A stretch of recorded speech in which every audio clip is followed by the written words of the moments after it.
Hi, I'm Jarrad Brown, Australian expat financial planner based here in Singapore. Thank you for tuning into my video today.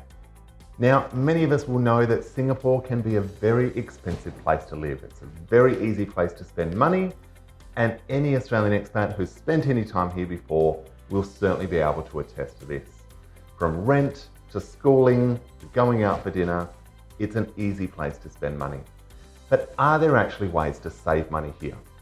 What I'd like to share with you in today's video are a few simple tips that anyone can implement to save a bit of extra money here in Singapore and make sure that you're making the most of your experience and time here as an expat. Don't forget to subscribe. I hope you find the tips helpful today, so let's dive right in.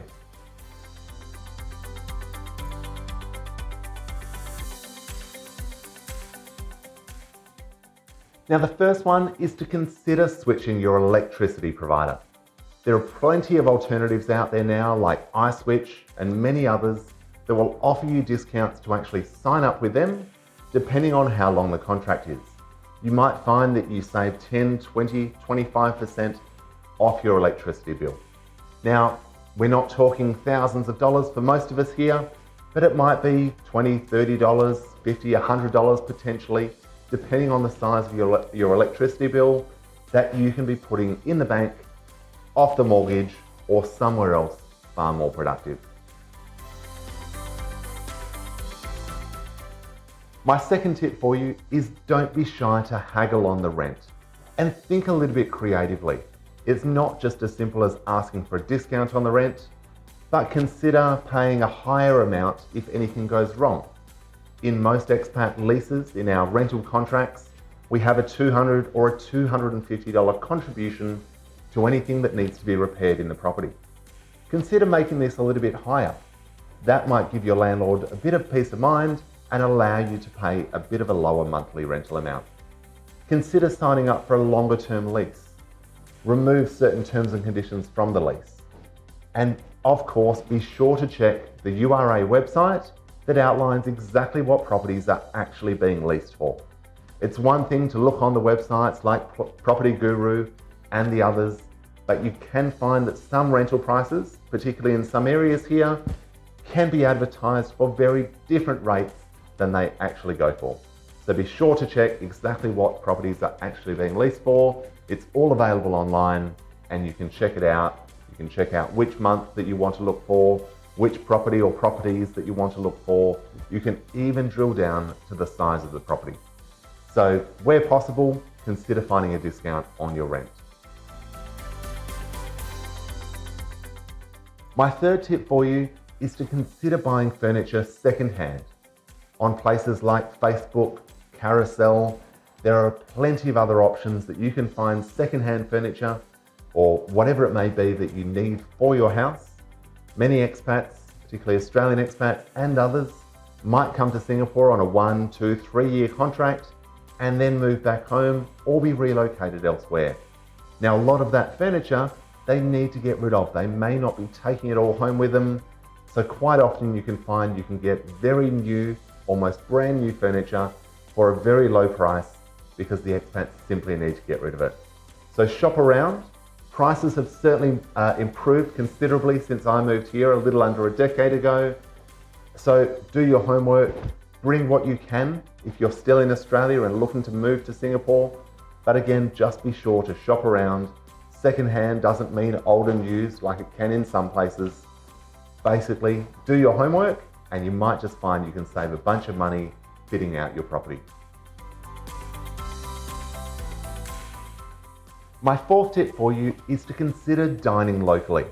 There are plenty of hawkers centres, hawker stands around Singapore where you can get some great local food for $2.50, $3.50, $5, $10 if you really want to splash out. There's some great food, some great local dining options, and a great way to really absorb some of the local culture here. It's a great way to save on your meals, particularly if you're just looking for a cheap place for lunch. Somewhere nearby the office, there are plenty of options to consider.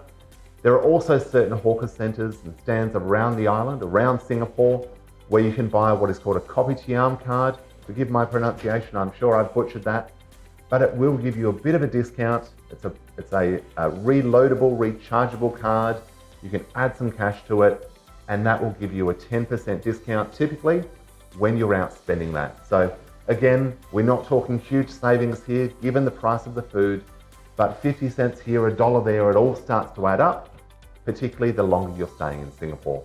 So be sure to check out the hawker centres and your local dining options. My fifth tip for you is to shop locally. So have a look at places like the wet markets, like NTUC, Giant.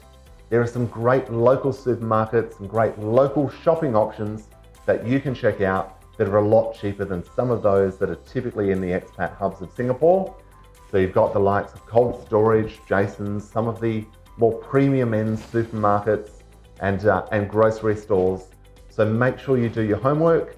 A lot of these stores now have online delivery, very simple to order. It's relatively quick.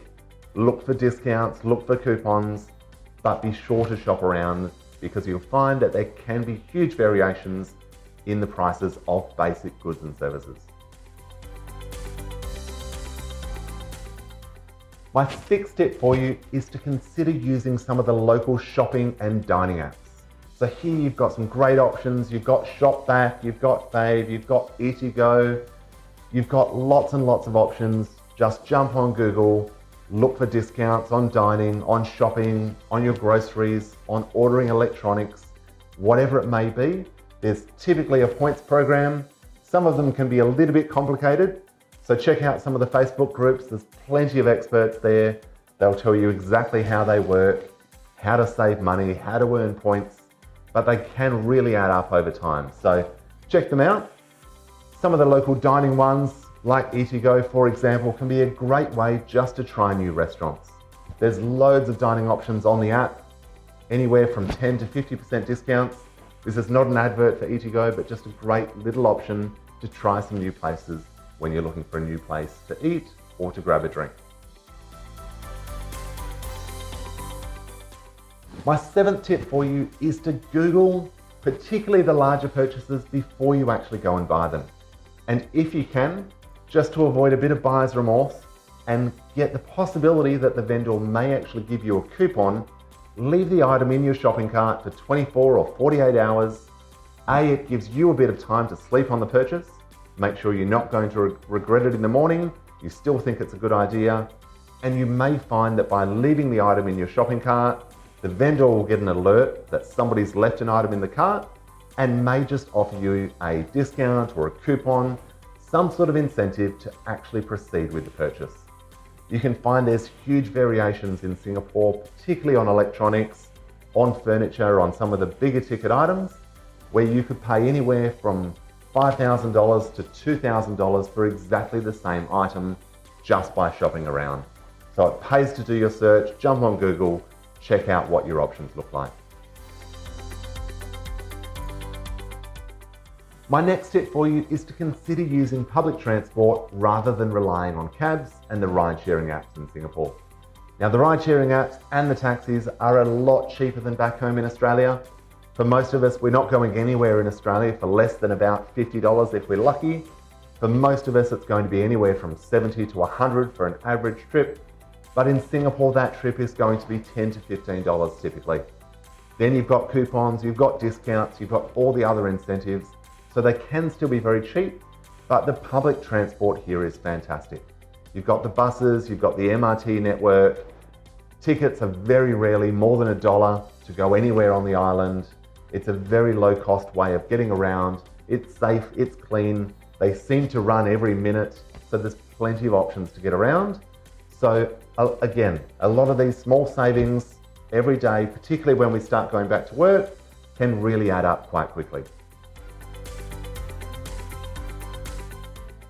Now, my final tip for you for how, as Aussie expats, we can save a bit of extra money in Singapore, and I would suggest this one can apply to most people in most countries around the world, is if you're getting a bit concerned about how many things you've subscribed to that you might have forgotten about, whether it's Dropbox or Apple Storage or Netflix or Spotify or any other thing that you've subscribed to over the years, and you're just seeing these regular charges deducted from your credit card, here's a simple way to work out what you really need. Cancel the card. wait for the vendors to contact you, or wait until you actually notice a bit of a disruption in your lifestyle.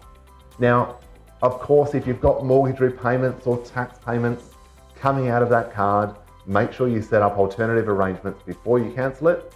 But here I'm just talking about those small, ad hoc, seemingly inconsequential expenses that might just be a few dollars every month, here and there. Chances are they're for things that we don't even use anymore. So check them out, potentially a simple solution, but I hope that you find these tips helpful. If you have any saving tips that you'd like to add, drop them in the comments. I'd love to hear from you, as would the rest of the Australian expat community, I'm sure. Really appreciate you tuning in today. Please don't forget to subscribe and like the channel. Stay tuned, we'll have plenty more for you, but really appreciate you tuning in today. I look forward to seeing you next time.